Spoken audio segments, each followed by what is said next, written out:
Merhaba sevgili izleyenler, TV 2020 ekranlarında Gündem Uzar programında Diyalog Medya Grubu Genel Yayın Yönetmeni Sayın Reşat Akar'la birlikte sizlerleyiz. Evet, bugün gündemimiz çok yoğun. İlk olarak Lefkoşa'da Alaz döviz sahibi Ayça Alav'ın vahşice öldürülmesiyle ilgili yardım ve yataklık etmekle suçlanan Kamerunlu ve Pakistanlı iki sanık bugün yeniden mahkemeye çıkarıldı. Polis sanıkların para karşılığında cinayetten sorumlu iki Kamerunlu'nun güneye kaçmalarına yardım ettiğini belirterek tutukluluk süresinin 8 gün daha uzatılmasını istedi. Bu arada Kamerunlu iki sanığın güneyde tutuklandığına ilişkin haberlerde hem polis hem de Cumhurbaşkanlığı tarafından yalanlandı. Konuşacağız. İkinci olarak polis SMS, Facebook ve Instagram üzerinden dolandırıcılık yapanlar konusunda vatandaşları uyardı. Bu tür mesajlara itibar edilmemesi istendi. Evet, sonrasındaki konumuz Rumların Noel tatili bugün de devam ediyor. Dün kuzeye geçişlerin yoğun olduğu gözlemlenirken bugün çarşıda ciddi bir durgunluk yaşandığı belirtildi. Diyalog muhabirine konuşan Arasta esnafı yılın son haftasını ilk defa bu kadar durgun geçirdiklerini belirtti. Konuyla ilgili röportajlarımız var. Onları sizlerle paylaşacağız. Dördüncü konumuz, evet, Mersin'den geri gönderilen enginarların tahlil sonuçlarının temiz olduğu belirtilirken Tarım Bakanlığı'nın konuyla ilgili sessizliği dikkat çekiyor. Üreticiler 35 bin adet enginar gönderildiğini, 25 bin adedinin geri geldiğini belirtirken ihracat içinde bekleyen 150 bin adet enginar olduğu ifade edildi. Ayrıntılarını ele alacağız. Son olarak da dün yetiştirememiştik. Devlet piyangosu yılbaşı büyük ikramiye olarak 5 milyon lira dağıtıyor. Milli piyango ise büyük ikramiye olarak 400 milyon lira dağıtacak. Piyango bayileri satışlarla ilgili görüşlerini Diyalog Medya'ya anlattı. Onları da sizlerle paylaşacağız. Evet, buyurun Reşat Bey. Evet, herkese hayırlı günler dileyerek başlayalım. Bugün tabii birinci haberimiz yine Alav Döviz Bürosu sahiplerinden Ayça Alav'ın vahşice öldürülmesiyle ilgili gelişmeler. Bir ara bir iddia yayıldı ortaya ki Güney Kıbrıs'a kaçan iki Kamerunlu cinayet zanlısının yakalandığı ve kuzeye teslim edildiği şeklinde. Daha sonra hem Cumhurbaşkanlığına bağlı teknik komite bunu yalanladı hem de Polis Genel Müdürlüğü bir açıklama yaptı. Şu ana kadar bu iki Kamerunlu, ki bir tanesi Alav ailesine ait pansiyonda 5 aydan beri görev yapıyordu. Esas cinayeti işleyen kişinin o olduğu iddia ediliyor. Bir diğeri de onunla birlikte cinayeti işleyen, ortaklığa katılan başka bir Kamerunlu. Polis tabii bu olayla ilgili kamera görüntülerinden yola çıkarak ne yaptı? Bu iki cinayet zanlısının güneye kaçmasına yardımcı olduğu gerekçesiyle Kamerunlu Frank Leonel Donko ile Pakistanlı Saddam Hüseyin'i yakaladı, tutukladı ve dava okudu kendilerine. Sonra mahkemeye çıkardı. Bunlar hakkında mahkeme 3'er gün tutukluluk emri vermişti. Şimdi bugün polis tekrar duruşmaya çıktı ve tutukluluk sürelerinin 8'er gün daha uzatılmasını istedi. Şöyle bir iddiada bulundu polis. Bu zanlılar, yani bugün mahkemeye çıkarılanlar, tahammüden adam öldürme ve soygun suçlarıyla bağlantılı olarak tutuklandılar. Kamerunlu iki zanlı 22 Aralık 23 tarihinde 14.47 sıralarında Lefkoşa'da Surlar içi Vakıf Sokak'ta bavul satış yeri olan Hitbet isimli iş yerinde iş yeri sahibi Ayça Alav'ın ellerini, ayaklarını emniyet kemeri ve anten kablosuyla bağladıklarını, ağzını koli bandıyla kapattıklarını ve ölümüne neden olduklarını söyledi. Polis zanlıların daha sonra yakınlarda faaliyet gösteren Alav Döviz Bürosu'na giderek henüz tespit edilmeyen döviz ve Türk lirası cinsinden para çaldıklarını söyledi. Olay yerinden ayrılan katil zanlılarının Kamerunlu Frank Leonel Donko ve Pakistanlı Saddam Hüseyin'in yardımıyla Güney Kıbrıs'a kaçmak için Ercan Havaalanı yoluna gittik gene. Biliyorsunuz genellikle ya Akıncılar tarafından kaçıyorlar. Ercan'a çok yakın ya Akıncılar Köyü, Luricina eski adıyla. Ya da Gaziveren tarafından kaçıyorlar. Diyor ki Frank Leonel Donko bu işi yapmak için, yani bu ikisini kaçırmak için o fotoğrafta video kaydını görüyorsunuz değil mi? Bugünkü duruşmadan çok koyu siyah olan Afrikalı. Belli zaten Donko. 50 euro almış. Saddam Hüseyin de 100 euro almış Pakistanlı. Birisi 50, birisi 100 euro karşılığında bu ikisinin cinayet işlediğini bile bile bu iki cinayet zanlısını güneye kaçırma görevi üstleniyorlar. Yani bu korkunç bir şey. Ötekilerin suçu daha ağırdır ama bunların suçu da çok hafif değildir yani. Veya hafif değildir diyeyim en azından. Bunların suçu da ağırdır. Sen çünkü iki tane katil zanlısını kaçırıyorsun. Ercan Havaalanı yakınlarına götürüp oradan Akıncılardan yakınlarından güneye geçmeni sağlıyorsun. Şimdi Rum polisinin de aradan 3 gün geçti hala bulmaması bu iki Kamerunluyu çok ilginç.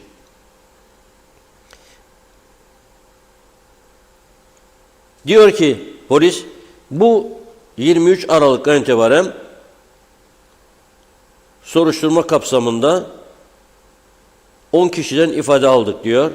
Kamera görüntüleri incelendi diyor. Alınacak başka ifadeleri ve incelenecek başka kamera görüntüleri vardır diyor. Soruşturma geniş çaplı sürüyor. Zanlıların 8 gün daha tutuklu kalmasını istiyor. Şimdi burada çok önemli bir noktaya geliyoruz. Burada zanlılardan birinin avukatı, yani Kamerunlu Donko'nun avukatı ne diyor mahkemeye biliyor musun? Söz alarak. Diyor ki benim müvekkilim diyor hücre koşullarından ve yemeklerden şikayetçidir diyor. Hücre koşulları iyi değildir diyor. Ben de diyorum otele göndersinler beyefendi. Yani böyle ağır bir suçtan tutuklanan adam. Ha hücre koşulları iyi mi? Değildir, evet. Ama o hücre koşullarında bu ülkenin eski meclis başkanı ve başbakanı yatırıldı. Ne oldu o günden bugüne? Şimdi bu sebep oldu bu olay. O günden bugüne neler olduğunu sorma hakkımız doğmuştur değil mi? Ne oldu? Sibel Hanım hücre koşullarının çok kötü olduğunu bütün yakın dostlarına anlattı. O da diğerleri de. Beton bir zeminin üzerine çok ince bir ahşap parçası ve onun üzerine yatıyorlar. Karanlık, aydınlatma yok. Yemekler sandviç şeklinde bir yemek geliyor kendilerine. İyi değil. Ve anlatıyor bunu. Ve Yüce Meclis bunu tartışıyor. Ve Tufan Hoca, CTP Genel Başkanı, mecliste diyor ki iktidara, gelin diyor birlikte gidelim bu hücre koşullarını yerinde inceleyelim. Ve anlaşıyorlar o hafta içerisinde gidilecek diye. Peki gidildi mi? Yok. Gidilseydi zaten hücre koşulları iyileştirilecekti bugüne kadar. Kamerunlu da şikayet etmeyecekti hücre koşulları kötüdür diye. Şimdi öteki tarafta reçete fazla yazdı, az yazdı, 20 lira aldı, 15 lira aldı diye o koşullarda yatırılan insanlar anlattı çok kötü olduğunu, hücre koşullarının, yemeklerinde kötü olduğunu. Ama demek ki o günden bugüne hiçbir şey değişmedi.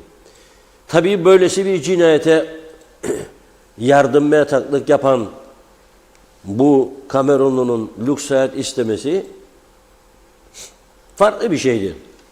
Onun için diyorum beyefendi bir lüks otele götürselerdi bari orada 5 yıldızlı.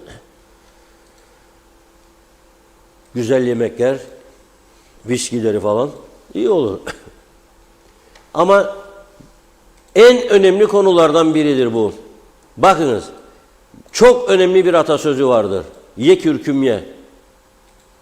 Ye kürküm ye. Sibel Hanım şu anda başbakan olsaydı ya meclis başkanı da söyleseydi bunu 2 gün içinde hepsi orada olacaktı. Ve kamuoyu oluşacaktı düzelmesi için. Ama Sibel Hanım şu anda görevde olmadığı için ve siyasetten de çekildiği için o kadar anlattığı halde ve mecliste bu konu konuşulduğu halde ve o hafta içerisinde gidileceği söylendiği halde incelemeye bugün oldu gidilmedi. Öyle anlaşıyor. Gidilse zaten açıklayacaklar. Gittik inceledik diye. Ben görmedim böyle bir açıklama. Biz de burada konuşacaktık. Ama bu kadar olabilir yani. Bu ülke bu kadar olabilir. Ye kürküm ye. Kürk varsa yedirim seni. Kürk yoksa bana ne ya? Yapmayaydı, etmeydi. Görmen canım o da 20 lira aldığını söyledi. Falan. İşin derinliğine inmeden. Ne isterse olsun ya. Cinayet yok. Uyuşturucu yok. Büyük bir olay yok. İddialar var sadece. Ve siz mecliste 2 hafta süreyle bütçeyi görüştünüz. Dediydin, yapmadıydım. Boş salonlara. Fakat bu tarafta polisteki hücrenin iyileştirilmesine yönelik bir ziyareti polis genel müdürlüğüne gerçekleştirmediniz. Son derece ilginç bir durum. Son derece ilginç bir durum. Buradan çağrı yapıyorum. Yok ki bu Kamerunlu istedi diye, ama genel anlamda 2 paket çips çalmaktan tutuklanan da orada kalıyor. İşte böyle eczacı, reçete falan meselesi olanlar da orada kalıyor. Bu gerçekleri dikkate alarak polisteki hücre yerini gidip bir an önce görsünler ve çıksınlar, halka konuşsunlar kamera karşısında. Önleminin alınmasını da istesinler ve aldırsınlar. Eğer orası uygun bir yer değilse başka bir yer keşfetsinler. Yapabilirler bunu. Ama dediğim gibi konuşulan orada kalıyor. Ondan sonra bitiyor. Şimdi bugün sizden öncekiler için böyle bunu yaparsanız yarın sizden sonra gelecek olanlar da sizin için yapacak bunu. Böyle bir siyaset anlayışı hiçbir yerde bulunmaz, açık söyleyeyim. Bu ülkede yaratılan bu siyaset anlayışı hiçbir yerde yoktur. Ve o yüzden söylerim, siyasete girmeyi düşünen varsa aklı başında insan sakın ola bunu düşünmesin. Harcarlar. Hele iyi adam, iş yapacak adam bitirirler. Bitirirler. Yüzlerce site var şimdi. Basın sitesi. Yüzlerce. Kimin ne olduğunu kimse bilmez. Artık ok yaydan fırlamıştır. Ve hepsi de bir yerden kaynak bulup gidiyor. Yüzlerce site. İnşallah 1000 olur, 10.000 olur. Bu ülkeye yakışan budur. Yani tanınmamış olmasına bakmayalım. Dünyaya meydan okuyacak güçte bir yerdir burası. Yazık ya. Gerçekten yazık. Yani bu ülke onun için söylüyorum. Ben hani düzeleceğine dair umutlanmak için bir hareket görmem lazım. Vatandaş olarak. Yoktur. Yoktur. Aradan kaç ay geçti? Sibel Hanım, ben de konuştum Sibel Hanım'ın. Bana da anlattı.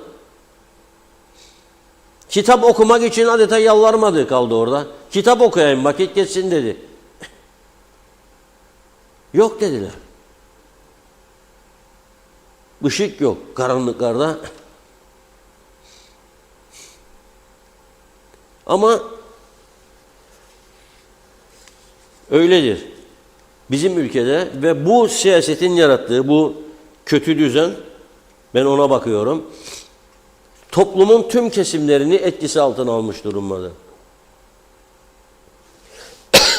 Varsa senden bir menfaati, tamamsın. Yoksa yoktur. Yoksa yoktur. Ve dikkat ediyorum, herkes kendi düşüncesine göre artık bir yönetim tarzı istiyor bu ülkede. Aynen böyledir durum. Mesela sürekli araba kullanıyor veya alkollü içip, ben burada cezalar atılırsın diyorum. Arayanlar var benim. Yahu sen söylenen atılırsın cezalar, ama cezalar atılırsa önlenmez ya bu iş. Kim ödeyecek cezaları? Garibanlar ödeyecek diyorlar bana. Nereden bilin araba? O yağlı olanları bağışlarlar. Yok. Ben görmedim öyle bir şey. Ama istisnalar kaideyi bozmaz. Olabilir. Belki. Bilemem. O zaman ne yapalım? Bırakalım. Böyle bu şekilde gitsin.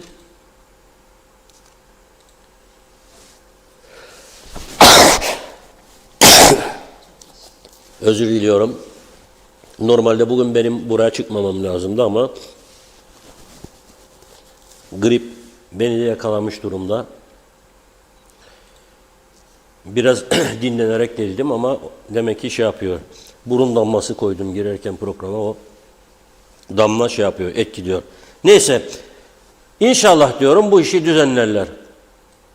Ve bundan sonrası için bize umut verirler. Çünkü bu siyaset yapısıyla bu ülkenin hiçbir sorunu düzelmez, bu ülkede hiçbir yere gidemez. Ben bunu görüyorum. Ve aklı başında hiçbir kimse bu siyasete girmez. Ben Güney Kıbrıs'a mukayese etmeye kalksam edemem.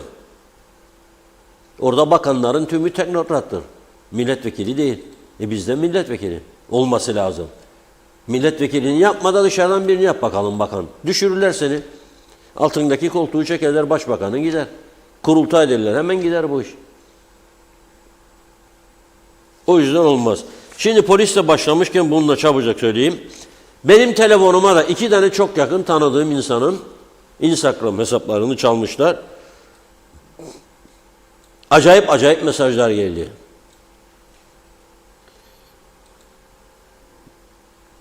SMS olarak da gelen mesajlar var. Bilmem nereden ne kuponu kazandınız. Banka bilgilerini veriniz gelsin. Polis bunun farkında olduğu için diyor ki sosyal medya platformları ve cep telefonlarıyla gönderilen kısa mesajlar, SMS aracıyla yapılan dolandırıcılıklar konusunda vatandaşlarımız dikkatli olsun. Instagram ve Facebook gibi platformlar ve cep telefonlarına gönderilen mesajlar aracıyla kötü niyetli şahıslar tarafından çeşitli senaryolar üretilerek dolandırıcılık yapılmaya ve şahıslardan sahtekarlıkla para temin edilmeye çalışılıyor diyor. Son zamanlarda dolandırmak kastıyla sosyal medyada açılan sahte hesaplar ve ayrıca cep telefonuna gönderilen mesajlar gerçekte böyle bir çekiliş olmadığı halde bu firmadan hediye çeki kazandığı veya cep telefonu ile çekilişi sonunda cep telefonu kazandığı yönünde sahte beyanda bulunuyorlar diyor. Gerçekte olmadığı halde uygun fiyata satılık sahte beyaz eşya ilanı vermek suretiyle kredi kartı bilgilerini istiyorlar. Veya verilen banka hesap numaralarını para havale edilmesi sağlanarak şahısların dolandırılıp sahtekarlıkla para temin edildiği saptanmıştır. Mağduriyet yaşanmaması adına internet ve cep telefonları üzerinden yapılacak alışverişlerde çok dikkatli olunması ve satın alınacak ürünlerin fiziki varlığı görülmeden kart bilgilerinin paylaşılmaması ve verilen banka hesap numaralarına para havalesi yapılmaması konusunda uyarılır diyor Polis Genel Müdürlüğü. Bence de cep telefonunuza böyle bir şey geldi mi kesinlikle cevap vermeyiniz. Hatta polise şikayet ediniz. Çalınmış hesaplar bellidir. Çok yakın birinizdir. Nasılsın der işte bir şey kazandığında sana isterim bildireyim der. Sakın aldanmayın buna. O tanıdığınız birisi ise telefon açın. Deyin ki böyle böyle. Onu da uyarınız ki çalınmış hesabını iptal etsin. Evet Tunla Hanım. Evet, mesajlarınıza başlayalım. Teşekkür ederek. Mustafa Özcan iyi yayınlar. Ayça Alav'ın katillerinin yakalanmış olması acıları hafifletir mi sanmıyorum ama umarım ve dilerim ki en ağır cezayı alırlar. Türkiye'de de çökertilen suç örgütlerine ait 23 adet ultra lüks araç İçişleri Bakanlığı tarafından polis teşkilatına dağıtılmış. Çok ayıp etmişler diyor. İnsan bir tane Bentley olsun Yüce Meclis'e gönderirdi demiş. Akçay Muhtarlığı iyi yayınlar diledi. Celal Harun Akdeniz Köyü'nden Mustafa Aşık'ın mesajını aktarıyor. Sıkıntılarımız 2023 ile birlikte gitse de 2024'te biraz mutlu ve sağlıklı olsak çok özledik mutlu olmayı. Çocukluğumuzun simli yılbaşı tebrik kartları ne kadar güzeldi. Özenle seçer. Akraba, dost ve arkadaşlara yollardaki ey gidi günler demiş. Demre Coşkun, ultra zenginlerden servet vergisi alınmalıdır. Asgari ücret en düşük kamu maaşına endekslenmelidir. Mehmet Uluçaylı, bu gibi vahşi katillere ve yardım edenlere müebbet hapis verilmeli ve kuru ekmekten başka bir şey verilmemeli. Mustafa Karpuzcu, Reşat Bey, Pakistanlılarda da çok var. Geçen gün bir balıkçıya gittim diyor. 5 personel Pakistanlı. Hep marketler, inşaat alanları dolu. Ali Dereseven, mülk satışları çok büyük bir hızla peynir ekmek gibi satılıyor. Hiçbir engel yok. Bunlar yasa çıkana kadar zaten koruyacak toprak kalmayacak demiş. Şahin Bey, kolay gelsin. Katile yardımcılar da diyor eşdeğer ceza verilir demiş inşallah. İsmet Sencer, hayırlı yayınlar, harikasınız. Rabia Özcömert de iyi yayınlar diledi. Taner Çizer de geçmiş olsun diyor. Sayar Eker, küçük Afrika olduk. Hayırlı olmadı. Arzu Mucize de geçmiş olsun Reşat Bey demiş. Fatma Gör iyi yayınlar diledi. Mustafa Özcan, çok güzel bir soru reçete operasyonunda. O günden bugüne ne oldu? Cebimizden ekstra çıkan paralarla Çalışma Bakanlığı 9 milyon lira kar ettiğini açıklamıştı. Bugüne kadar bu rakam herhalde 18 milyona çıkmıştır. Emre Hadaklı iyi yayınlar diliyor. Mehmet Şenler de kolay gelsin demiş. Şerife Turgay Derya'da. Emre Hadaklı, inisiyatif 0, çözüm bulma becerisi 0 dedim. Menteş Çağla'da iyi yayınlar. Ali Dereseven, meclisin şu anki durumu ülkenin ne halde olduğunun bir göstergesidir. Yüzleri hiç kızarmadan yeni ve büyük bir meclis binası istiyorlar. Evet, Emre Hadaklı bu mesajında da diyor ki basını denetleyen kim olduğu belirsiz, saçma sapan, künyesiz, ciddiyetsiz onlarca dijital sözde gazete var ne yazık ki. Sayar Eker, Cumhuriyeti kurduk, halkımızı kurtaramadık, her şeyimiz var dedik, bir adalet bulamadık. Kaan Adalı iyi yayınlar.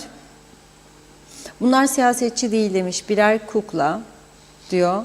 450 gün adada dolaşıp cinayet işleyen birileri aramızda dolaşabiliyorsa, bakan ya da sorumlu kimse demiş, derhal hepsi istifa etmeli. Mehmet Uluçaylı, siyasiler şimdiye kadar verdikleri sözleri laf olsun diye konuşuyorlar. İş yaptıkları görülmemiştir.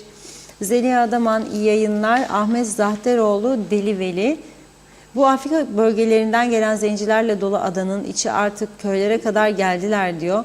Bizde kahvelerde okey oynama pozisyonuna kadar geldiler. Derhal önlem alınması şart demiş. Arif Mustafa Cüce de çok geçmiş olsun abim, acil şifalar. Necdet Mavi Gözlü, Kuzey Kıbrıs Birleşik Afrika Pakistan Cumhuriyeti'nden iyi yayınlar diledi. Dövizci Ayça Hanım'ı hunharca katleden Afrikalılara aynı diyor Ayça Hanım'a yaptıkları gibi diyor. Ellerini ağızlarını bağlayıp peçeteleyip koli bandıyla kapatmalı. Görsünler bakalım acı mı tatlı mı. Beyefendi hapishane yemeklerini beğenmemiş. Bunlara yemek bile vermemek gerekir. Yerde yatırıp cezalarını çektirmeli. Bilmelidirler ki suç işlediğim zaman bunları çekeceğim. Yok yemeği beğenmedim. Beyefendi 5 yıldızlı otel istiyordu herhalde. Tüm Afrikalıları, talebesini, çoluğunu, çocuğunu buradan göndersinler demiş. Artık hiçbirisini istemiyoruz dedi Necdet Bey. Evet, Zehra Sencer geçmiş olsun dedi o da. Teşekkür ediyorum ayrıca. Hüseyin Koltan da kolaylıklar diliyorum saygılarla. Evet, Zehra Sencer Karpaz'dan sevgilerimle süpersiniz diyor. Çok teşekkür ediyoruz. Nazime Nalbant, İskele'den herkese selamlar. Bir salı gününde her şeyin iyi olmasını dilerim. Seviliyorsunuz demiş. Leyla Göçmen Ahmet geçmiş olsun dedi. Bu halde bile yayına çıkmanız, mesleğinize saygı ve sorumluluk bilinciniz, meslek aşkınız takdire şayan. Sayenizde memleket haberlerini tarafsız izliyoruz. Kolay gelsin. Fırsat buldukça izliyorum. Selamlar dedi Leyla Hanım. Erdal Yarkın iyi yayınlar dilemiş. O gün Zeybekoğlu, memleket sahtekarlıktan geçilmez oldu. Bir şişe kan bir can kurtarır. Buyurunuz kan bağışına. Bir iki mesaj daha okuyalım. Güniz Hüsam. Evet, geçmiş olsun. Bu akşam diyor Reşat Bey bir duble zivaniye içsin. Celal Harun, Erbay Çomunoğlu'nun mesajı. Uzun yıllardır Londra'da ikamet etmekte olan çok sevdiğim Sevilay Cemal Öğmen ablamı dün kaybettik. Hepimizin başı sağ olsun. Derin üzüntülerle tüm aile ve sevenlerimize duyururum demiş. Yattığı yer nurlarla dolsun, mekanı cennet olsun dedi. Emre Hadaklı'yı da okuyalım. Siber suçlar yasası geçti. Yürütme yok ne yazık ki. Bilişim yasası hala umursanmıyor. Neden acaba? Birilerinin işine mi geliyor demiş Emrah Bey de. Devam edeceğiz, yine çok mesajımız var. Şimdi bir ara verelim, buyurun. Evet, şimdi örnek olsun diye 2 tane fotoğraf arkadaşlarımız ekrana getirecek. Polis yolda yürürken 2 tane siyahi görüyor. Dün, yani bu daha yeni olay. Duruyor. Diyor ki bu ikisine ikamet izinlerinizi göreyim diyor. Ve ortaya çıkıyor ki bir tanesi 943 gündür. Diğeri 623 günden beri kaçak yaşıyor bu ülkede. 943 gün ve 623 gün. 2 yıl ve 3 yıl yaklaşık ülkede kaçak yaşıyorlar. Bu insanlar nerede çalıştı? Nerede yattı, uyudu, kalktı? Nasıl yemek yedi, içti? Nasıl beslendi? Ne iş yaptılar? Kimse bilmiyor. Bu kadar yani. Bir tane geliyor şimdi. Bu şimdi gelecek olan, bu cinayetle ilgili olabileceği kamera kayıtlarına göre bunu görüyorlar oralarda. Sorguya çekiyor polis. Bu da Nijeryalı. Bunun da kaçak olduğu ortaya çıkıyor. 450 günden beri Uşeroni'ymiş adı. 450 günden beri bu ülkede kaçak. Şimdi 10 binlerce kaçak insan var bu ülkede. 10 binlerce. Ama polis devreye gezdiği zaman bunları görmüyor ya sokakta. Bunlar bir yerlerde çalışıyor. Gece hava karardığında gidiyor, uyuyorlar. Onun için çalıştıranlar da bu ülkede kaçak yaşamalarını sağlayanlar kadar suçludur. Suçludur. Ama bu suçluları ortaya çıkarmak için cesaret ister. KKTC'nin İçişleri Bakanlığı, Polis Genel Müdürlüğü, güvenlik kuvvetleri, belediyelerin zabıtası işbirliği yaparak bugüne kadar benzeri görülmemiş bir seferberlikle mahkeme emri alarak evlerin aramasına kadar girmelidir. Çünkü işçi açığı vardır. Bakın, o da bir gerçek. İşçi açığı var. Bulamıyorum diyor, ne yapayım, aldım diyor. Git kaydet. Kaydetmiyor da. Yani ortada ciddi bir durum var. Bugün mesela Lefkoşa'da bizim meyhanenin sahibi Emir Ali Bey, Emir Ali Tatlıdil'in paylaşımını gördüm.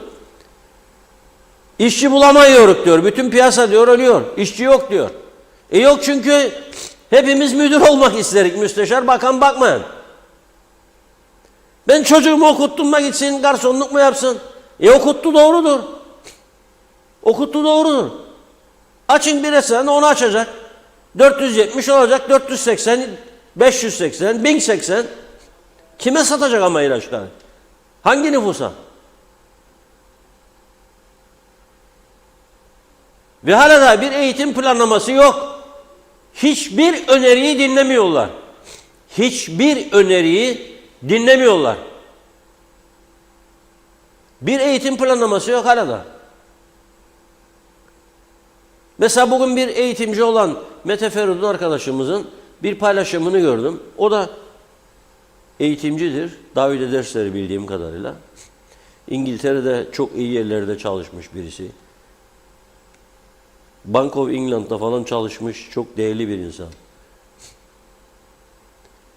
Diyor ki bu ülkeye getiren üniversiteler de sorumlu değil midir diyor bunları. Eğer diyor sen okula gelmiyorsa ve sen bunların dışarıda bu tür olayları yapmasına, cinayet işlemesine, şu buya ortak olmuş olmuyor musun diyor. Bence oluyorlar. Senin okuluna diye getirdiğin adam okuluna gelmiyorsa, hiç kapıdan içeri girmemişse, sen onları polise, muhacirete ve İçişleri Bakanı'na bildirmek zorunda olman lazım. Ama böyle bir şart getirmedi bizimkiler. Niçin hala getirmiyorlar? Anlamakta zorlanıyorum. Bir baskı mı var? Korku mu var? Kimden korkuyorlar? Nedir bu? Ama bakın sonu nereye gidiyor bu işin? Sonu nereye gidiyor bu işin? Sonu cinayete gidiyor. Ve hepimiz üzülüyoruz. Yollarda trafik kazaları, kiralıkları arabaların içerisinde uyuşturucu satışları. Hiç mi rahatsız olmuyorsun? Ya bu bizi yönetenler. Hiç mi bunlardan rahatsız olmuyorlar? En güvendiğimiz insanların kafalar yerinde değildir. Ben korkuyorum. Çok insan uyuşturucu kullanıyor diye. Çünkü inanamıyorum bazı gördüklerime, inanamıyorum. Nasıl olur bu insan bunu yapar diyorum, inanamıyorum. Diyorum herhalde bu da madde kullanır. Başka bir şey yok bunun. Başka bir izahı yok. Memleket uyuşturucuyla örtülmüş vaziyettedir ya. Deli deli işler yapıyor birçok insan. Neredendir bu? Gözü kararmış vaziyette adım atıyor. Neredendir bu?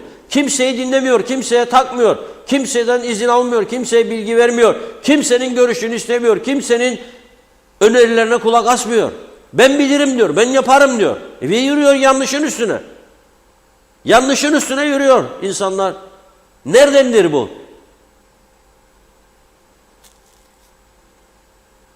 Ve polisimizin hala da kontrol edilen araçlarda uyuşturucu testi yapacak cihazı yok. 18.000 dolar. Param olsa 10 tane alıp vereceğim kendine, öyle 10 tane çok para. Çünkü 180.000 dolar. Ama çalışmadı diyecekler sonra, eğer üst düzeyden karar alınmazsa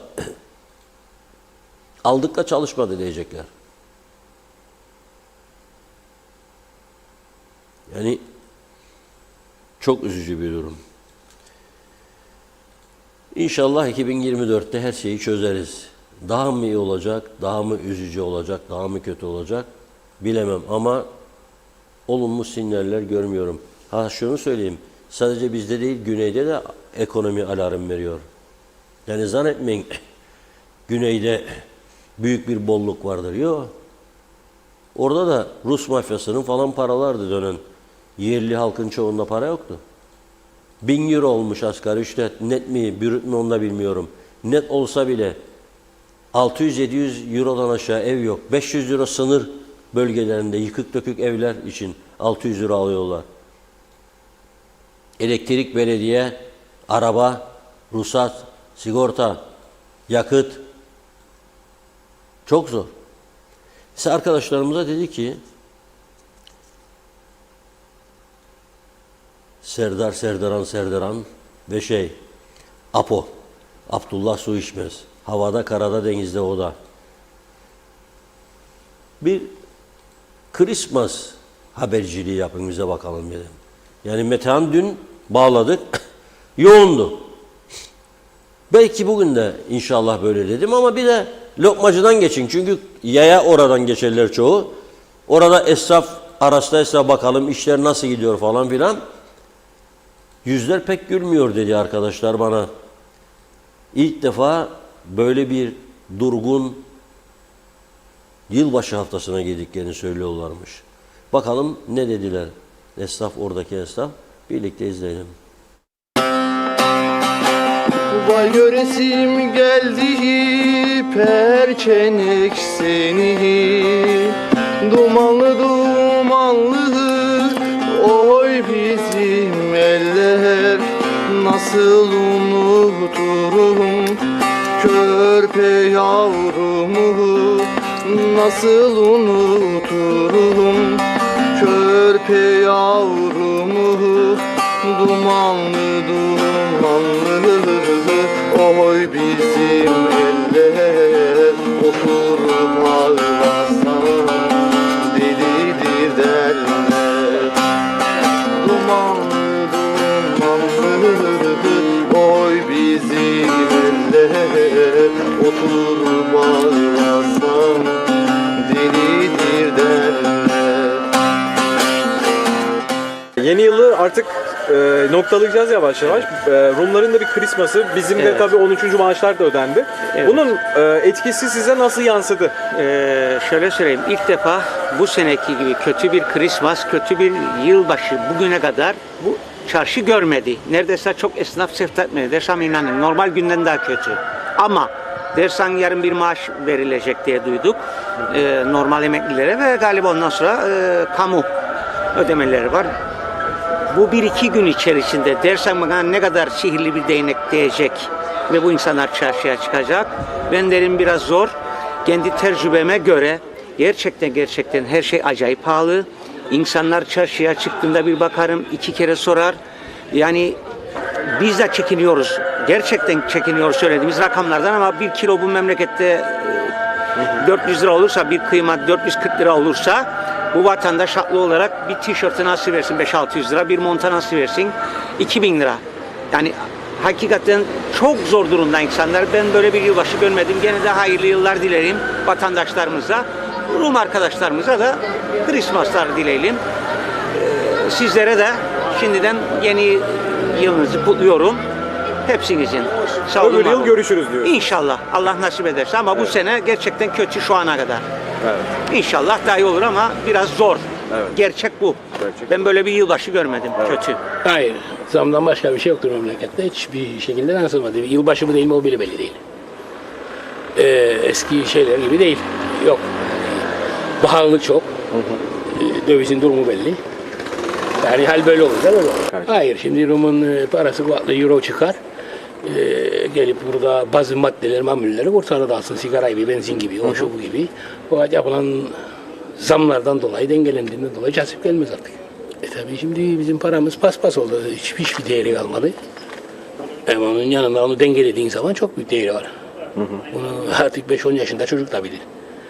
1 euro 33 lira oldu be kardeş, neyi konuşuyoruz? 2023'ten ne buldum da 2024'ten bir şey bekleyeceğim? Hiçbir şey. Kıbrıs'ın bir bölgesini söyleyeceğim size. Gittiğinizde Türkçe konuşan kalmadı. Gidin bakın. İskele bölgesi. Kimin ne yaptığı bile değil. Kıbrıs'ta yazık ediyor. Mallarını satıyor. Maalesef kötü. Son bir şey daha söyleyeyim. Karpaz'a gittim ben. Yıllarla da avladım. Çok güzel yerleri var. Ayfola, Mandırga, Şenolez. Bu ne ya? Özel mülk yasak, girmek yasak, özel mülk yasak, özel mülk nerede? Ne? Kimin özel mülküdür bu? Kim aldı bunları? Ve nasıl aldı? İnan bize yansımadı. Şu an Kıbrıs Türkleri çarşıda var mı? Bir bakın. Hiç kimse yok. Yabancılar da var ama alımlar bayağı düştü. Onlarda da bir şey gördük bu sene. Özellikle ben hayatımda ilk defa bu öyle yeni bir yıl geçiriyorum. Herkes mal getirdi ve o mal elinde patladı. Şu an bakın biri var mı? Kimse yok. Yani çarşıda insan var, kuru kalabalık ama iş yok. Yani Rum ve yabancıların da alım gücü düştü mü? Onlarda da sanki öyle bir şey yakaladık. Alım gücü düştü ve herkes böyle ucuz mal arıyor. Yani maliyetinden daha aşağı mal arıyor. Ve bizler inan maliyetinden daha aşağı zararına sattığımız malları dahi şu an satamıyoruz. Şu anda satamıyoruz. Satamıyoruz. Peki yeni yıldan ümidiniz var mı satışlar konusunda? Yeni yılda ümidim var mı? Ülkenin gidişatı hiç iyi değil. Yani 2 gün önce bir kadın arkadaş öldürüldü iş yerinde. Yani güvenlik konusunda bir sıkıntımız var. Ve bu böyle bir adada yani bunların yaşamalar gerçekten kaygı içinde yaşıyoruz. Çocuklarımızın güvenliği ne olacak diye düşünüyoruz. Ve ülkenin ekonomisi zaten iyi değil. Yetkililer gerçekten bunu görmek istemiyorlar mı? Duymak istemiyorlar mı? Artık yani bu konuda bir şeyler yapma zamanı geldi diye düşünüyorum. Geç bile kaldılar.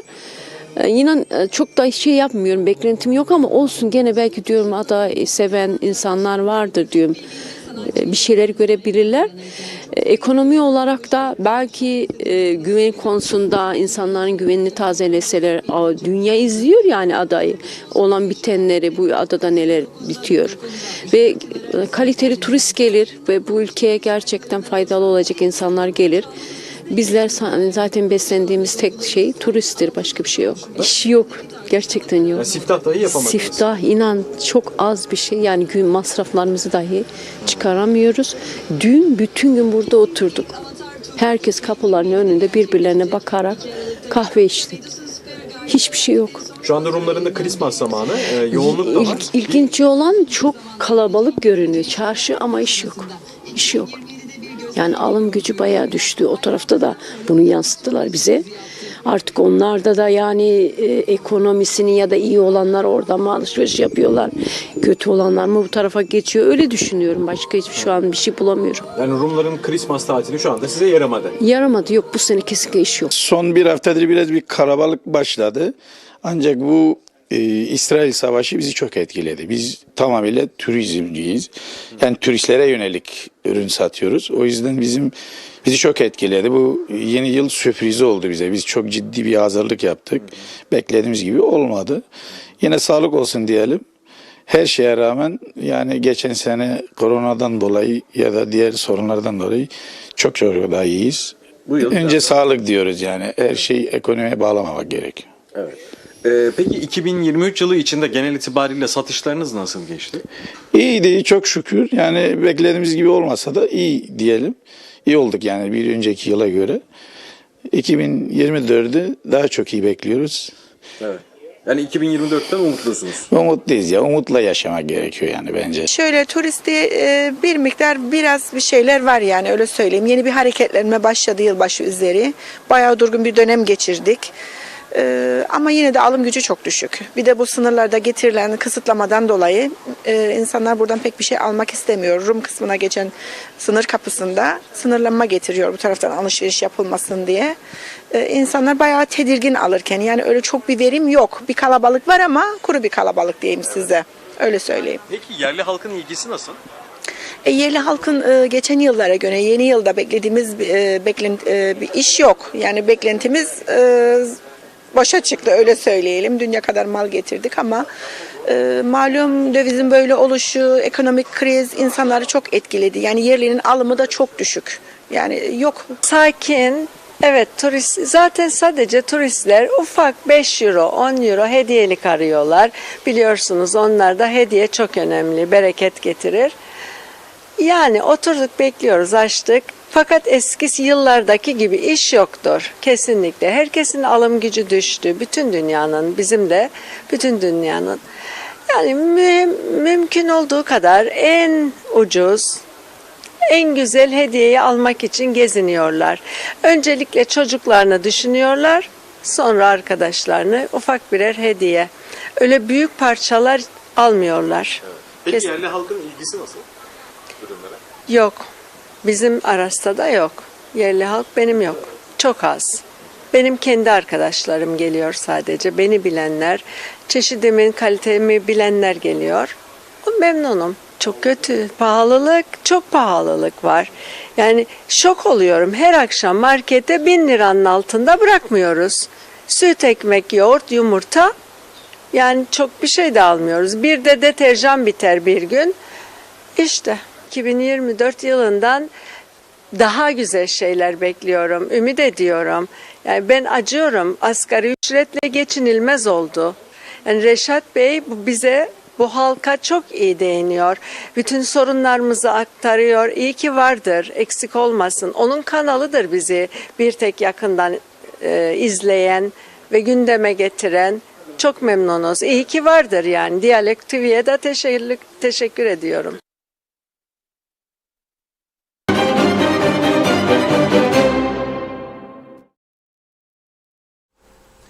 Evet, esnafın durumu bu. Dinledik. Herkes sıkıntı içerisinde. Zaten bir süredir 2023 nasıl geçti diye arkadaşlarımız soruyor. Ömer Kadiroğlu gidiyor. Soruyor. Serdar Şengül soruyor. Vatandaşlar 2023'ün pek iyi geçtiğini söylemiyorlar. Yani ekonomik açıdan özellikle asgari ücretle geçinmek kolay mı? Hayır. Yani 15.800. Şimdi Türkiye asgari ücreti %50 artış olursa bile bizim seviyemize getirmeyi planlıyor. Yani 15.800. Türkiye'de daha da düşük. Ama Türkiye'deki arkadaşlar diyor ki bu paraya çalışan zaten yok ki diyorlar. Vasıfsız işçiler çalıştırıyoruz o paraya. Ama biraz iş bilen adam 15.800'e 20'ye çalışmaz Türkiye'de de. Biz onun için burada şimdi adam bulamıyoruz burada. Adam yok. Adam bulamayanlar da ne yapıyor? Kaçak Afrikalılar işine geliyor. Diyor ki ben buna sigorta vermeyeceğim. İhtiyaç sandığı vermeyeceğim. Vergi yok. Asgari de vermeyeceğim. 50 euro haftada diyor. Gel. Ne yapacak vatandaşlar? 15 kişi bir evi paylaşıyorlar. 2 oda 15 kişi. Ev kirası geliyor 400 alsa çok düşük. 15 kişi bir evi paylaşıyor. Şimdi ev kiralananlar memnun. Başlangıçta tabii. Çıkışında hiç kimse memnun değil ha. Ah diyor 250 lira alırdım eskisinden. 450'ye buldum şimdi Arapları diyor. 450 alacağım diyor. 6 ay sonra gördüklerim var böyle tanıdığım insanlar. Aman aman diyorlar. Ne oldu? Aldığım paranın 4 katı da 3 katı da istiyorum tamir edeyim. Ya sen kendini dünyanın en açık gözü mü zannediyorsun? Sen bunların kültürünü hiç mi araştırmadın? Nelerin olacağını bilmiyor musun sen? Bilirdin. Ama emlakçılar da, acenteler de, komisyonda ne olacaklardı? 6 aylık kontrat yapıyorlar, 7 çekiyorlar. Biri acenteninmiş. Otomatik alıyor, 6 ay kontrat yapıyor. 6 ay sonra bir daha gene 7 alıyor. Birini o alıyor. Acente de memnun. Onlar da memnun, mutlu. Ama sonuna gelelim. 6 aydan sonra eve gittiğinde mal sahibi evi farklı bir şekilde görüyor. Farklı bir şekilde. Ne vergiye beyan var, ne sözleşme var doğru dürüst götürüp sunacaklar var. Hiçbir şey yok. Ve bunlar da kaçak vaziyette çalışıyorlar. Kaçak vaziyette çalışıyorlar. Her gelen Çalışma Bakanı. Bakın şimdiki de öyle dediydi. Ne zaman? 3 ay geçti bakan oldu değil mi Sadık Bey? 3 ay 4 ay önce geldiğinde dedi ki ilk hedefimiz ordular, ilk hedefimiz Akdeniz'dir demişti Atatürk. O da dedi ilk hedefimiz dedik kayıt dışılığı önlemektir ve önleyeceğiz dedi. Çok hızlı bir şekilde kısa bir sürede. Bunu söylerken yani öncelikle ekibine bakman lazım. Ekip sağlam mı? Var mı bunları yapacak ekip? Yoktur. Yoksa nasıl önleyecek? Ha hep söylediğim gibi tekrarlıyorum. Belediyelerde boş yatan adam çok. Zabıta diye alınırlar sonra krim altından çoğu. Belediyelerden işbirliği yap. Belediyenin de sorumluluğundadır kentini kontrol altında tutmak. O pansiyonlarda falan neler dönüyor, neler vardır bakalım. Mecburdur o da ilgilensin. Sağlık Bakanlığı, Çalışma Bakanlığı, İçişleri Bakanlığı, polis, muhaceret, belediye birlikte sıkı denetim altına almalıdır. Ve ne yapmak lazım? Suç işlemedi. Suçu nedir? Kaçaktır. Senin mevcut yasalarına göre polis bunu tutukladığı zaman götürüyor yargıcın karşısına. Yargıç da diyor, tamam diyor, 15 gün cezaevine. Ya 20 gün ya 30 gün. 15 gün ise 15 gün içinde yargılayacağım bunu demektir. 30 ise 30 gün içinde. Şimdi o 30 gün orada cezaevinde yiyor içiyor ben de ödüyorum vatandaş olarak. Sonra da hapislik verirse kendisine 6 ay 1 sene de öyle besliyorum onu. Sonra da isterim 1000-1500 dolar uçağa koyayım göndereyim para yok. Bunun çaresi yok mu ya? Bunun çaresi yok mu? Vardır. Dün söyledim. Sen 1 lira benzine 2 lira mazota hangi gerekçeyle indirim yaptın? Dünyada petrol düştü yani. Yoksa döviz mi düştü bizde? Döviz gene yükseliyor ha. 30'a dayandı dolar. 30 olduğu gün o şarkıyı dinleteceğim sizlere. Dolar olmuş 10 lira 10 lira diyor. 30 az kaldı. Yılbaşının yeni yılın ilk haftasında 30'u konuşuruz burada. En geç diye düşünüyorum. Ne olacak? Dolar olmuş 30 lira. Yani bu akaryakıtı sen indireceksin döviz yükseldiği halde. Ne bu birileri istedi senin ya indir daha mazot bağlı oldu tarlada süremiyor falan filan. Da benden meyhanede bana biri girdi söyledi diye indireceğim. Da 180-200 milyon lirasını bu ülkenin sıfırlayacağım. Sonra da bunları deport edecek param yok. Bak. Nasıl bir yönetim tarzı bu? İşte onun için biz güneyle asla ve katla eşit egemen falan filan konuşamayız. Zaten yönetim anlayışımız çok farklı. Onlarda tam bir demokratik yönetim var. Onlarda teknik adamlar yönetir ülkeyi. Harvardlı, Dünya Bankası'nda orada burada en iyi yerlerde çalışmış, deneyim kazanmış insanlar yönetir ülkeyi. Yok bizde. Seçime girer, ilk defasında kazanır, 3 ay sonra bakan olmak ister. Olanlar da var, şu anda görüyoruz. Var. Kaç tane mektup yazdın sen hayatında? Mektup yazmak çok önemlidir diye söylüyorum. Kaç tane mektup yazdın? Sonra gösteriş. Bu koronanın olduğu günlerde İngiliz Yüksek Komiserini ziyaret etmiştim. Güney'deki ofisinde. Gittiğimde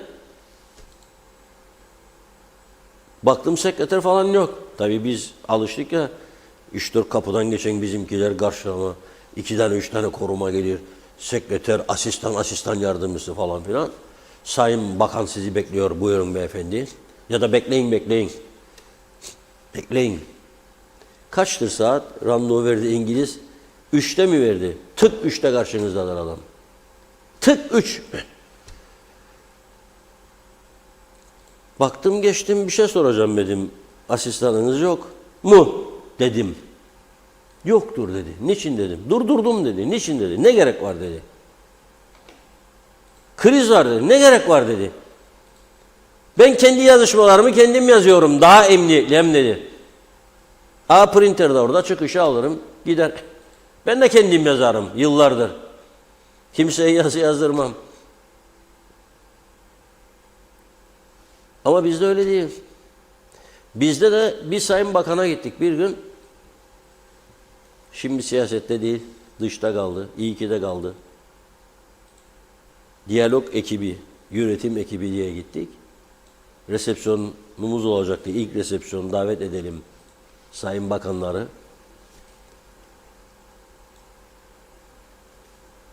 Vakit geldi geçti. Yarım saat daha bizi çağıran yok. Kalktım ben. Dedim arkadaşlar gidiyoruz. Hemen koşa geldi kalem müdürü sekreter. Ne olur? Gidiyoruz dedim. Niye? Ne ya biz burada uşağı mıyız senin adamın içeride sesleri duyarım. Toplantıymış. 2 tane memurunu aldı içeride toplantı yaparmış. Da bize de gösterecek ki bir makama gittik. Biz bakandır ve beni bekleyecek. O ondan intikam alacak. Hadi işine. Onun için bu ülke olmaz, eşit egemen, söylemeyin bunu lütfen. Güvenliğimi söylerim her yerde. Sağlam güvenlik isterim. Türkiye'nin garantörlüğünü isterim. Bunu her yerde söylerim. Ve savunurum. Ama onunla eşit yönetim, yani ben koyacağım birisini da gidecek Biden'ınla, diğer dünya liderleriyle iklim değişimini konuşacak. Burada meteoroloji dairesinin cihazları çalışmaz, onu bilmeyen insanlar neyi konuşacak gidip orada ya? Dalga mı içerik birbirimize? Önce bana ülkemi düzelt, sen benim ülkemi. Basit iş isterim senden. Basit iş. Onu yapamıyorsun bana. Bak dün kameraları konuştuk. Herkes gülüyor ha. Adammış yazılım yaparmışmış. Da 31 Aralık yazacağınaymış yazılıma yükleyeceğine. 23 yüklemiş, bütün Kıbrıs'ın trafik lambaları durdu, karardı. Böyle bir komedi var mı başka bir ülkede ya? Tam Aziz Nesinlik. 31 Aralık daha da felaket. İnsanlar içip yola çıktığında 12'den sonra ne olacak acaba? Ne olacaktı? Tüm trafik ışıkları devre dışı kalsa. Hiçbir ses de kimseden var. Dikkat ediyorum. Tık diyen yok, tık diyen yok.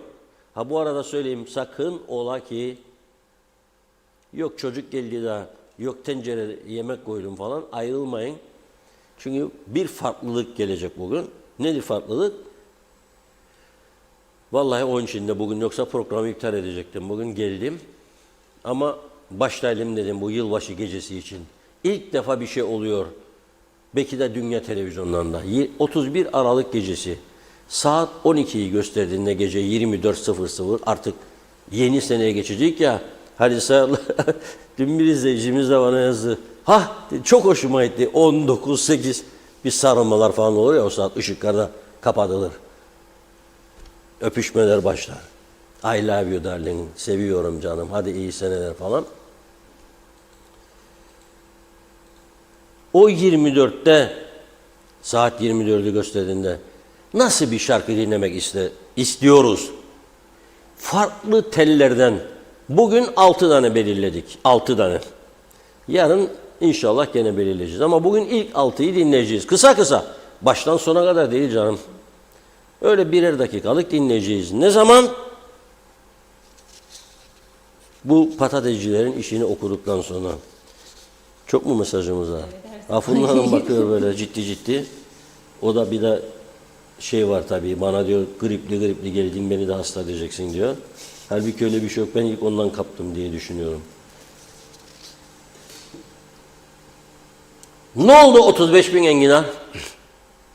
Bu ülkenin Tarım Bakanı var. Sevdiğim de bir arkadaştır. Halk Meclisi programlarını yaptığımızda ara sıra gelirdi. Hüseyin Çavuş Kelle Bey, ne oldu ya bu enginarcının durumu? Hiçbir ses çıkmadı senden. Aman. Yandan mı adamlar? Adamlar yandı. Meğer öğrendiğimiz, giden enginarlarda o dediğimiz hastalık, hani öyle dediler ya, öyle bir şey yok. Yalnız turunçgillerden o gün de okumuştum. Turunçgillere musallat olan böcekler var. Uçarken acaba enginarın kabuklarının içine girerse narinceye zarar verecek Türkiye'de diye. Bir de demiş oradakiler, ben enginarın kabuklarını açıp da bakamam böcek var mı yok mu. Kıbrıs sakıncalı piyade oldu yani artık Türkiye için. Açık ve net. 35 bin enginar bekledildi 8 gün. 8 günden sonra gemiye kondu, geri geldi. 35 gitti, 25 geldi, 10 bin yolda buharlaştı. Olabilir, deniz dalgalandıkça belki sallana denize devrildi 10 bin tane, bir şey değil. Kaldı enginarlar elinde öğreteceğim. Şimdi insanlar da zanneder ki enginarlar kötüdür, burada da yememeye başlamışlar. 150 bin tane kesim için bekliyor, gidecekti. Ona göre planlı yetiştiriyor üreticiler. 150 bin de hazır kesim bekliyor. O görüntüler gelsin arkadaşlar. Bahçeden çektiler bugün bize. Pırıl pırıl görüntü var enginarların. Bir video gönderdi bize adamlar. Kesim için bekliyor. Kafalar büyüdü inek başı kadar. Lazım gitsin diyor. Ama almıyor Mersin. Ve gittiler devlet laboratuvarına. Tahlil yaptılar enginarları. Devlet laboratuvarının analiz raporları da bana da yollarlar burada. Enginarlar temiz diyor devlet laboratuvarı. Ha şimdi bir iddia vardı enginarlarda. Bir çeşit hastalık olabilir diye. O böceklerden kaynaklı, o da turuşgillerde olurmuş. Ama böcek uçarken düştüyseymiş enginarın içine de kaldı içinde. Sonra zarar verecek Türkiye'deki narinci ağaçlarına diye almamışlar. Enteresan bir durum var. Öyle veya böyle. Bunun doğrusunu Tarım Bakanlığı niye çıkıp kamuoyuyla paylaşmıyor? Niye? Yani enginarların Mersin gümrüğünü geçememesini söylemek Türkiye'ye karşı cephe almak değildir ya. Ne ilgisi var? Türkiye sevgimizi herkes biliyor. Ne ilgisi var? Ne ilgisi var? Yani şimdi Türkiye'den buraya kötü bir şey geldiğinde elma bozuk çıkar da geri gönderik. Türkiye düşmanı mı oluyor? Yok. Bunu vatan millet Sakarya işinden karıştırmayalım lütfen. Bu ticarettir. İngiltere'den de çoğu zaman Türk ürünleri gidenlerin bir kısmı geri gönderilir. Sucuk mucuk gönderildiğini duydum ben bir süre önce. Bu insanların hali ne olacak? Şimdi 150 bin kesim bekleyen enginar var orada tarlada. Ne olacak? Bir de dediğim gibi iş piyasada kurttu. Acaba bak Türkiye'den geldiğine göre bir şey buldular. O da yok. Buldu mu bir şey acaba Mersin Gümrüğü? Ondan da bir açıklama yok. Tarım Bakanlığı bu maksat için vardır benim bildiğim. Buyursun bir açıklama yapsın, üreticiye de rahatlasın, bizler de rahatlayalım. Buyurun Funda Hanım. Evet, hemen mesajlarımıza başlayalım kaldığımız yerden. Evet, Ali Benli iyi yayınlar dilerim size. Şimdi sormak lazım, asgari ücretin hala işverenle işçi sendika arasında inatlaşmanın zararını kim çekiyor? Tabii ki işçi tarafı. Her zamanki gibi Mehmet İnancı, değerli dostlarım hayırlı yayınlar olsun. Kaoslar ülkesi cennet adamıza demiş. Sağlıklı günler. Niyazi İnancı, Diyalog ailesine selamlar. Hasan Nihat Erduran, Filistin'den ne dersler aldık bu önemli.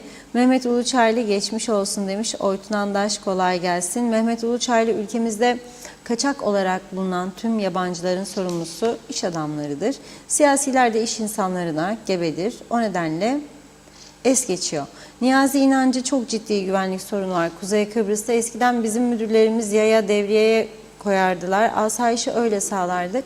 Polis sokağa inip halkın arasına karışmazsa suçluları önceden tespit edemez diyor. Oytun Andaş başka seçenek yok. Tüm dünya ve Avrupa'yla dalga geçmekten vazgeçmeli demiş. Çağatay Dolunay, rüşvet var mı yok mu? Hiçbir sorun çözülmeyecek. Gaye Gök, tüm birimlere çağrı yapıyorsunuz. Ülke güvenliği için de cinayet işlendi. Hangimiz duydu? Siyasilerden tek bir açıklama yok. Emine Durmaz, Reşat Bey isteseler sayıma giderler bir hafta sonu ve bu yabancıların kapısına gidildiğinde 2'de polis olacak diyor burada. Evler de aranacak. Kaç kaçak var, kaç çalışan, kaç öğrenci. Hepsi meydana çıkacak. Biz Kıbrıs'ı kaç kişiyiz, kaç tane yabancı olduğu açıklanacak. Ali Tener Kocano, bu ülkenin bu halde olmasının en büyük nedeni hükümettir. Metin Maraşeli, kolay gelsin, iyi yayınlar dilemiş. Kemal Osman Ceyhanlı'da. Niyazi İnancı, üniversite patronları tutuklanması gerekir. Savcılık derhal devreye girmeli. Yüksek Mahkeme Başkanı Narin Hanım hemen özel yetkili savcı atayıp soruşturmayı başlatmalıdır diyor. Kubilay Mert Dunan, herkes bu düzenden ve idare edenlerden yıllardır şikayetçiyse ama bu düzen devam ediyorsa bu sistemin adı nedir? Bu ülkede gerçekte bir mafya türü idarede demokratik düzen maskesi altında yaşıyoruz demiş. Hüseyin Reyhan, dilinize sağlık. Ali Tener Kocan'a sonumuz Filistin gibi olacak merak etmeyin diyor o da. Erol Topçu, hayırlı yayınlar. Murat Ulubey, Reşat Bey çok geçmiş olsun. Adımızda kalifiye eleman çok var. Fakat iş insanlarımız elleri biraz bol olsa ve asgari ücretin üzerinde maaş verseler ki bu 27 bin liraya tekabül eder. O zaman yerli gençlerimiz özelde çalışacak fakat işletmelerimiz kazancını devlete düşük göstermektedir. Özet olarak özel sektörün bir kısmı elleri para vermekten acizdirler demiş. Yabancıları 13 bin ile 15 bin arası çalıştırıyorlar. Hatta bazı ilaç dağıtan firma personeline sadece senede bir kere asgari ücret artışı yapıyor. Mehmet Uluçaylı, ülkede tek güvenlik polis teşkilatıdır. Polis olaylara artık yetişemiyor demiş. Siyasiler de bir el atmalı. Ülkeye girişlerde sıkı tedbir almalı. Mehmet İnancı 2053'te gözümüz aydın, dünya bizi kıskanacakmış dedi. İnşallah, maşallah. Cumagül Muradova iyi yayınlar diliyor. Ali Dere Seven, liderlerimiz tek bir sorunu dahi çözemediğine göre demek ki ülkeyi bunlar yönetmiyor. Ülke elden gitmeden acil olarak buradaki elçinin ve Türkiye hükümetinin bu kötü gidişe müdahale etmesi gerekiyor demiş. Gülcan Dem, insanlar çocuğunu iş görüşmesine gönderdi. Çocuk bir baktı ki diyor 5 tane Nijeryalı. Ben düşüneyim deyip çıkmış. Sizce doğru mu? Çocuğunuz bu işçilerle çalışsın. Necdet Mavi Gözlü Kaçak, Afrikalıları çalıştıranlara da sağlam cezalar verilmeli. Bunların çoğu inşaatlarda çalışıyor. Yollarda yine Afrika, Pakistanlı. Biz görüyoruz. Bizi idare ettiklerini salanlar, polis, çalışma dairesi, görevi değil mi, görmüyorlar mı? İnşaatları kontrol etmek, ani baskınlar yapsınlar bakalım. Kaçaklar meydana çıkacak. Modern arabadaki Afrikalılarsa %100 uyuşturucu işi içindeler. Onlar da hep kaçak. Gerçekten bu insanlardan artık bıktık usandık. Bizi idare ettiklerini sananlar ne kadar uyuyacaklar? Hiçbirisi de çıkıp bu Afrikalıların yaptıklarını konuşmuyor. Birbirimizi yememizi bekliyorlar. Kemal Osman Ceyhanlı, her gün yeni bir haber, yeni bir olay. Kaçaklar, hırsızlar, yolsuzluklar. Halbuki sayım yapılsa sokağa çıkmayacak. Böylece diyor hem nüfus hem kaçaklar tespit edilir demiş. Hüseyin Kaya Erdal, Reşat Bey siz demiyor musunuz? Baştan aşağı pisliğe bulandık. Gerçek budur. Ne zaman gençlerimiz bizleri bakım evine atıp gidince o zaman çok geç kalacağız. Bizde de zenciler bakacak diyor o bakım evlerinde.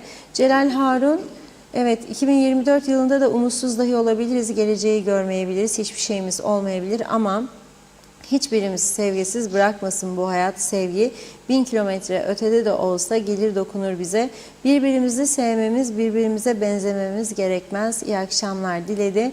Bir iki mesaj daha okuyup ara verelim. Müge Mavi Tunalı yok diyor çünkü güney çok daha ucuz. O yüzden kuzey çok acayip pahalı. Ali Keleş iyi akşamlar dilemiş. Şenol Tatlıcıoğlu da selamlar, iyi yayınlar diledi. Osman Saldun özellikle kaçak kiraya verip de devlete vergisini vermeyenler en çok iskelede var diyor. Aytaç Bey iyi yayınlar. Mehmet İnancı ben de bakan olacağım Reşat Bey siz Cumhurbaşkanı olursanız. Caner Aspava iyi yayınlar diledi. Murat Ulu Bey, Reşat abim pek değerli bakanım Erhan Arıklı. Hatırlarsanız diyor devletimize gemi almıştı. Bence her ay toplanıp geri gelmemek üzere o gemiyle yurt dışına yollayalım. Maliyeti düşük olur dedi. Recep Ayçoğlu'nu da okuyalım. Demiş ki o da Çiçeğiburnu'nda Çalışma Bakanı Metin Bey'e söz geçirip asgari ücreti belirleyemedi. Kendisine güvendik fakat olmadı diyor Recep Bey. Devam edeceğiz yine buyurun. Evet, şimdi tabii dünyamız bir hayal dünyası. Hayalsiz yaşamak mümkün değil. Herkesin kendine göre hayalleri vardır. Onu yapayım, bunu yapayım, onu kazanayım, bunu kazanayım, onu bitireyim, bunu geçeyim falan. Herkesin kendine göre hayalleri vardır.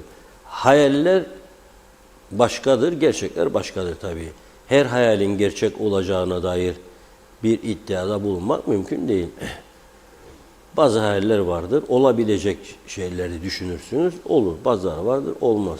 Bazıları %100 olur diye düşünürsünüz, o da olmayabilir. Çünkü insanoğlu değişkendir. Sabah başka, öğlen başka, akşam başka değişiyor. Değiştiği için de insanlar hiçbir kimse hakkında sağlıklı bir yorum yapamaz insan bugün. Yani ve kolay kolay da insanlara kefil olmak da artık tehlikelidir. Çünkü çok önemli, çok iyi tanıdığınız birine kefil girirsiniz. Sonra bakarsınız bir yerden bir faul vermiş. O zaman derler ki sen tavsiye ettiydin bunu bize nasıl oldu falan filan. Zor bir iş. Şimdi piyango biletleri de her sene bir umuttur. Adam der ki vallahi alayım bir piyango bileti ya bana çıkarsa der. KKTC de bu sene devlet piyangosu 5 milyon Türk lirası verecekmiş. Çok büyük para değil ama olsun Kıbrıs'ın çapına göre 5 milyon. Türkiye Milli Piyangosu ise 400. Birinci ikramiyeden bahsederim. Daha başka ikramiyeler var. 400 milyon Türkiye, tabi 90 milyonluk memleket. 5 milyon da Forever TRNC'de ödülü var. Biletler kaça satılıyormuş? 5 milyon ikramiyeli devlet piyangosu 150 Turkish. 150 lira verirsiniz. 5 milyonu kazanma için oturur başlarsınız dua etmeye. Hadi inşallah bize çıkar.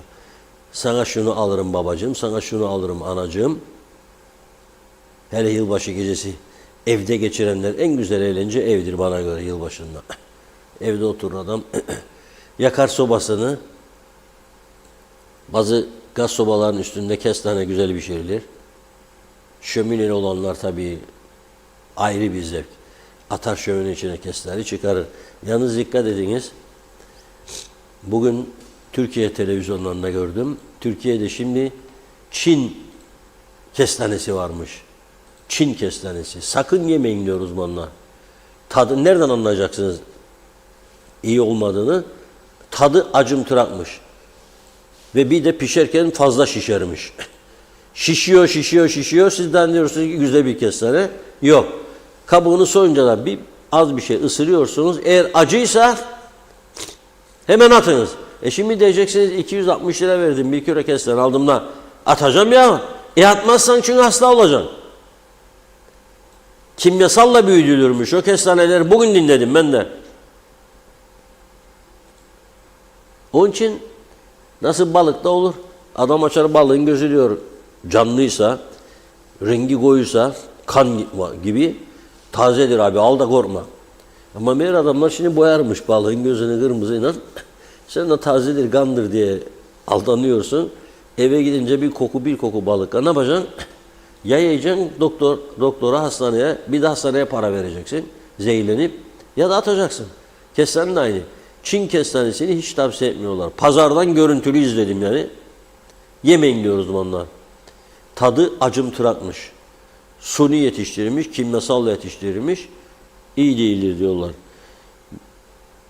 Peki bu umut dünyasında 13. maaşları da aldı ya vatandaşlar, kamuda çalışanlar ve emekliler tabii.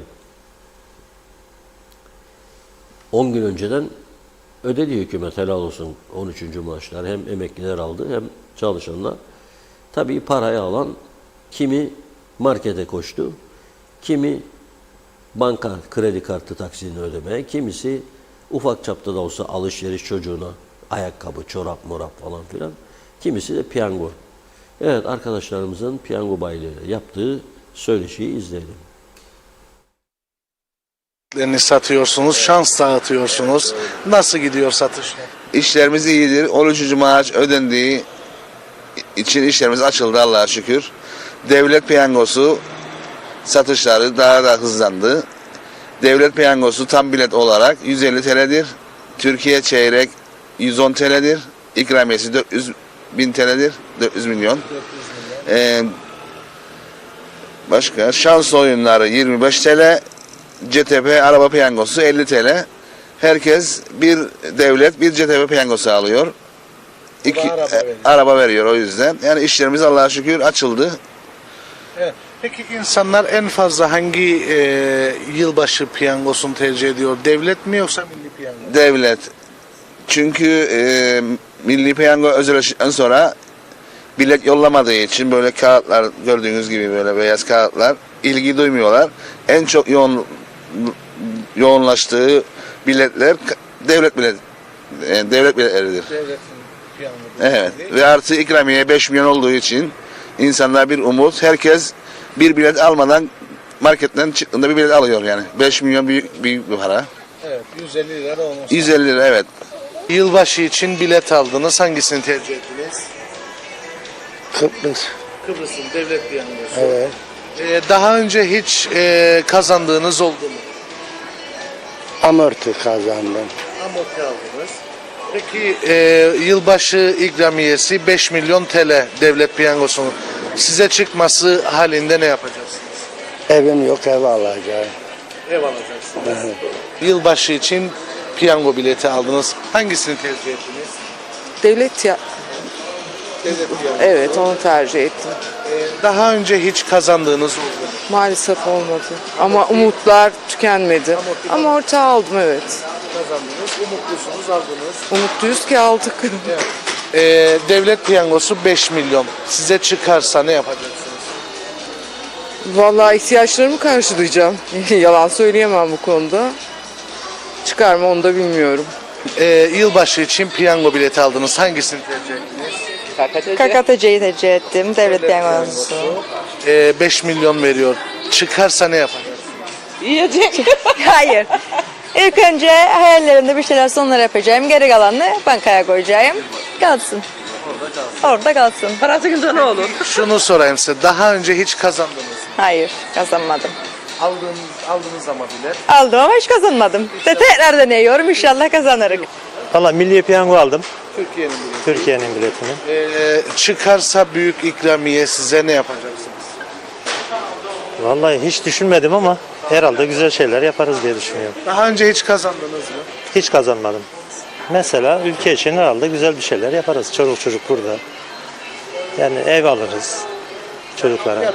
Yatırım yaparız. Yani için güzel bir şeyler yaparız. Devlet. Devlet piyangosu. 5 milyon veriyor. Daha önce hiç kazandınız mı? Yok, hayır. Kazanmadınız. Yani şansımızı her yıl deniyoruz ama bir türlü bize nasip olmadı. Evet. Peki 5 milyon size çıkarsa ne yapacaksınız? İlk işim ev almak. Çünkü yeni nişan yaptım. İlk işim ev almak olur büyük ihtimalle. Ondan sonrası kalanlarla da idare etmeye çalışırız. Hem yerliyi hem yabancıyı, yabancı derken Türkiye yani. Yabancı değil ama öyle sayılır. Biri 400 milyon veriyor, biri 5 milyon. Allah hiç ne verdiklerine baktım, ne aldıklarına baktım. Ben yardım olsun diye aldım. Peki çıkarsa size büyük ikramiye ne yapacaksınız? Çıksın da düşünelim. Şu anda düşünmedim. Ne diyor yorayım, boşuna kafayı yorayım. Peki daha önce hiç kazandınız mı? Hiç kazanmadım. Bir umut aldınız ama. 10 seneden bellidir almam. Hiç çıkmadığı için almam, bu kadar zaman aldım. Yani bu şans oyunlarından hiç şansımız yok. Ha dedim hadi bu defa alayım bakayım. Belki değişir şansım. Değişti. Belki değişir. Tam bilet aldım. Milli piyango aldınız. Evet. 400 milyon veriyor. Çıkarsa size ne yapacak? Çıkarsa bize ne yapacak? Evvela aç olan insanların bir karnını doyuracağım. Sokakta çocuğuna üstü başı bakacağım. Sonra etrafımdakilere bakacağım. Evet. Peki daha önce hiç kazandığınız oldu mu? Ufak tefek olmuştur ama öyle değer yani çok büyük bir şey olmamıştır. Devletin piyango biletini aldım. Evet. 5 milyon TL veriyor. Çıkarsa size ne yapacak? Hiç düşünmedim. Anneme veririm. O bizim bankamız çünkü. O daha iyi bir harcamasını. Vallahi adada ilk defa bilet aldım. Deneyeceğiz. Bir umut aldınız. Yani Türkiye'de oldu da Kıbrıs'ta hiç olmadı. Burada Türkiye'de kazandınız mı? Tabii kazandık. Kazı kazandan da kazandık. Biletlerden de, piyango biletlerinden de kazandık. En yüksek kazandığınız 10 binde. 10 bin TL. Evet. Ama çok önce bir 5 sene, 8 sene önce falandı. Birer mi verdiniz? Yok o zaman çocuğumu harcadıydım. Öylesine rastgele 4 tane aldım. Devlet piyangosu. Evet devlet piyangosu. Peki 5 milyon veriyor devlet piyangosu. Size çıkarsa bu ikramiye ne yapacaksınız? Kuvvetle muhtemel burada yatırım yaparım. Kıbrıs'a yatırım yapacaksınız. Daha önce hiç kazandığınız oldu mu? Yok hayır. Hiç kazanmadınız. Hayır. Daha önce bilet aldınız mı? Hemen hemen her yıl alıyorum Türkiye'de. Yılbaşına özel. Evet, evet sadece yılbaşı. Evet, hiç kazanmadınız. Yok hiç kazanmadık. Kıbrıs Milli Piyangosu'nu. Devlet piyangosu. Evet kesinlikle. Çünkü Kıbrıs'ta yaşıyoruz. Kıbrıs'ı seviyoruz. Kıbrıs'la ilgili olan her şeyi seviyoruz. Evet. Peki 5 milyon veriyor. Çıkarsa size ne yapacaksınız? Şimdi 5 milyon TL benim gibi çok zor durumda olan depremzede insanlar var. Ben de depremzedeyim maalesef. Ama çok şükürler olsun can kaybımız yok. Maddi kaybımız çok büyük. 5 milyon bana çıkarsa büyük bir ihtimalle minimum 500 bin TL'sini depremde mağdur olan dostlarım var benim Kıbrıs'ta benim gibi. Büyük bir ihtimalle onlara destekte bulunacağım. Türkiye'de yıkılan evimin yerine belki de Kıbrıs'ta bir evim olsun diye hayal ediyorum. Kısmet tabii ki, şanslıysam tabii ki öyle hayal ediyorum. İnşallah. Peki daha önce hiç piyango biletlerinden ikramiye kazandığınız oldu mu? Kazanmadım ama umutla bekliyorum. Bir umut var. Olabilir, bilmiyorum. Kısmet. Ben de devlet piyangosu aldım, Kıbrıs devlet piyangosu. Devlet piyangosu. Aynen. 5 milyon size çıkarsa ne yapacaksınız? En büyük hayalimiz ev. Yani Kıbrıs'ta kiralar yüksek. 500 sterlin kira ödüyoruz. En büyük hayalimiz kiradan kurtulmak. Yani başka bir şey yapılmaz 5000 TL ile anca bir ev alırız. Peki daha önce hiç ikramiye kazandınız mı? Yok. Amorti falan hiç. Hiçbir şey yok. O şeyde şansımız yok.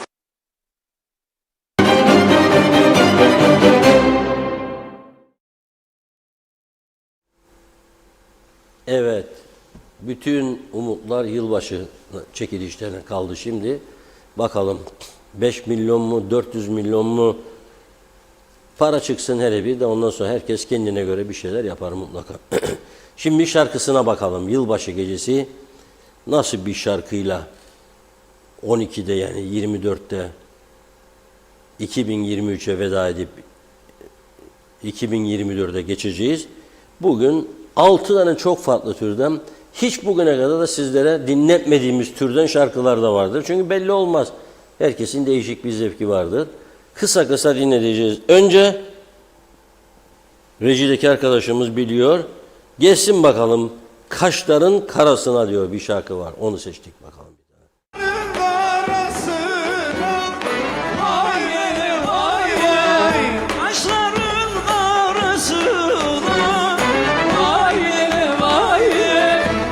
Çekmiş arasına yar yangınam ben vurguram.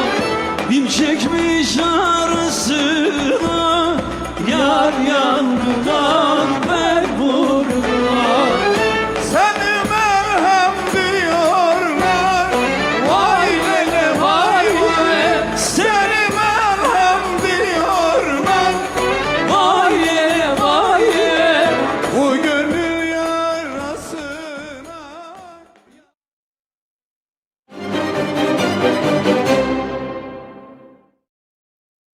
Evet, birinciyi hayırlısıyla dinledik. Yazın bir yere ama kaşların karasına.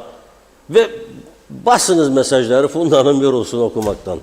Yazabildiğiniz kadar yazın. Hangisini istiyorsunuz? Şimdi geliyor unutulmaz bir şarkı. Zeki Müren de çok güzel söylerdi. Çok iyi söyleyen sanatçılar var bunu. Elbet bir gün buluşacağız.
Sözü yedi arkadaşlar, bizim Muazzez Abacı söylüyor. Elbet bir gün buluşacağız. Sözsüz olur mu bu şarkı? Muazzez Abacı'dan seçtiğim üstelik. Bu kadar mıydı şarkı? Var mı sesi kadının? Sade müzik olduktan sonra ne yapayım ben bunu? Yani Muazzez Abacı'nın sesini dinlemeyince insanlar nasıl tercih yapacak?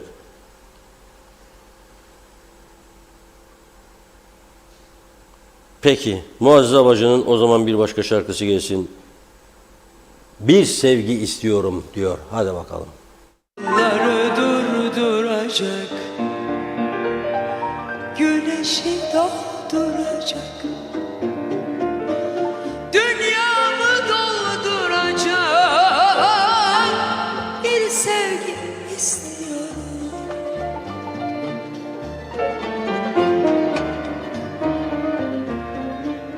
Deli gibi sevecek, ömür boyu sürecek, gözlerimde tütecek bir sevgi istiyorum.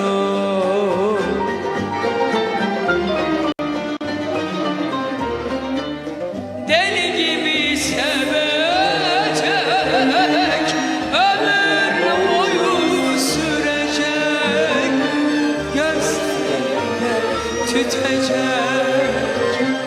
bir sevgi istiyorum.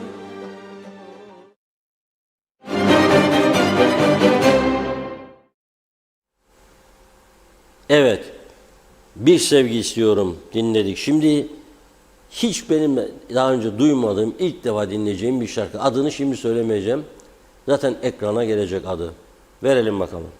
Kesilmez budaktan, güzelliğin ocaktan, çam ayrılmaz budaktan, güzelliğin ocaktan, gözüm açık gidecek, öpmedim al yanaktan, gözüm açık gidecek, öpmedim al yanaktan. Okyalı şerifem, bal şerifem, yanakları al şerifem. Okyalı şerifem, bal şerifem, yanakları al şerifem.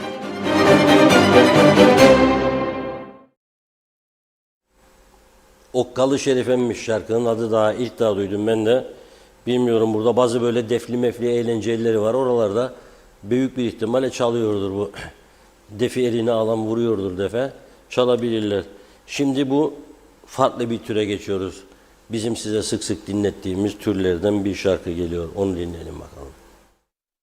Anlamazdım, anlamazdım, kadere de inanmazdım.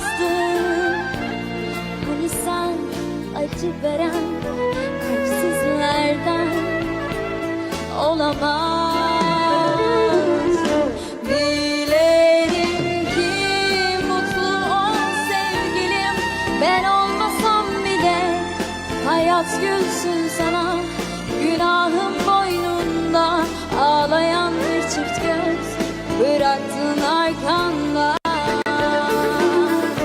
Dilerim ki mutlu ol sevgilim, ben olmasam bile hayat gülsün sana. Günahım boynunda ağlayan bir çift göz bıraktın arkanda.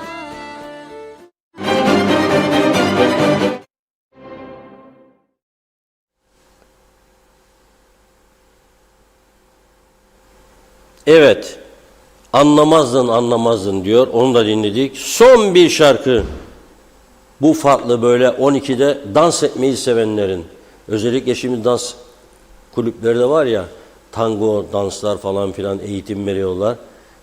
Atıyorlar, stres atıyorlarmış oraya gidenler. Bilmiyorum, belki biz de bir gideriz yakında, başlarız bu danslara, iyi olur. Stres atmak için iyi geliyorsa düşünmek lazım.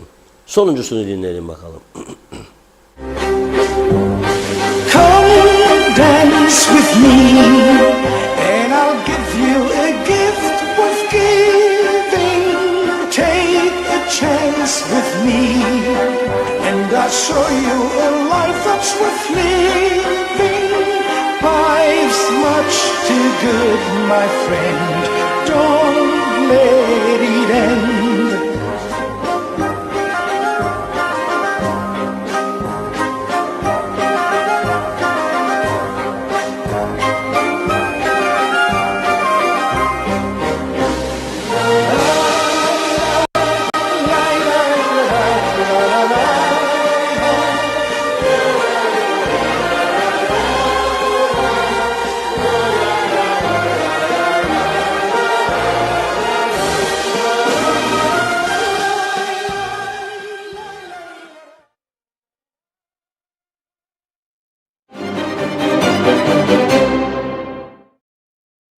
Evet, Come Waltz With Me.